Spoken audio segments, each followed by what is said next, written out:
पहिली गोष्ट येते ते म्हणजे रोपांची निवड, जमिनीची हो. मशागत. जमिनीची मशागत कशी केलात, रोपांची निवड कोणती केलात? जमिनीची मशागत तर बघा प्रत्येक शेतकऱ्याला करावी लागते सुरुवातीला, त्याच्याशिवाय काय नसतं. तर मग रोपाचं नियोजन म्हणलं तर आपण हे 2.5 एकरात कॅलिस बायोटिकची रोपं लावली. 33 रोपं आपण 2.5 एकरात बसवली.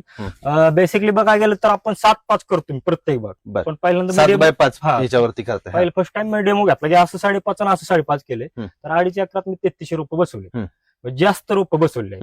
तरी तुम्हाला सांगतो, तर जास्त रोपं बसून बी आपल्याला 12-13 फण्यापर्यंत आपल्याला कॅलिस बायोटिकच्या रोपांनी फणी दिलेले आहे. काय वैशिष्ट्य काय आहे कॅलिस बायोटेकच्या रोपांचं? कॅलिस बायोटिकचं वैशिष्ट्य म्हणजे आपण प्लॉट लावलेला आहे 15 जानेवारी, 15 नोव्हेंबर, डिसेंबर, जानेवारी ह्या दिवसात लावणारे प्लॉट जास्त तर आमच्या इकडे व्हायरसला बळी पडतात. तर मला असा अनुभव असा आला की कॅलिसची रोपं आणि माझ्या जोडीदाराने एक XYZ दुसरी लावली होती रोप, दुसऱ्या कंपनी लावली. तर ह्याच्यात मला एक तरी किंवा 2 व्हायरस गवले असतील. तर दुसऱ्या त्या माझ्या मित्राच्या प्लॉट मध्ये 2000 पैकी 1,500 त्यांना गवली, 500 रुपये व्हायरस गेली. 500 रुपये व्हायरस गेले. म्हणजे तो पूर्णपणे जो फायदा होणार होता तो तोट्यात गेला. जो मी म्हणतो 500 गाड्यात काय 15 ते 20 टन निघलाच असता. बरोबर. मग ते आपल्याला इम्प्रूव्ह झालं ना. बरोबर.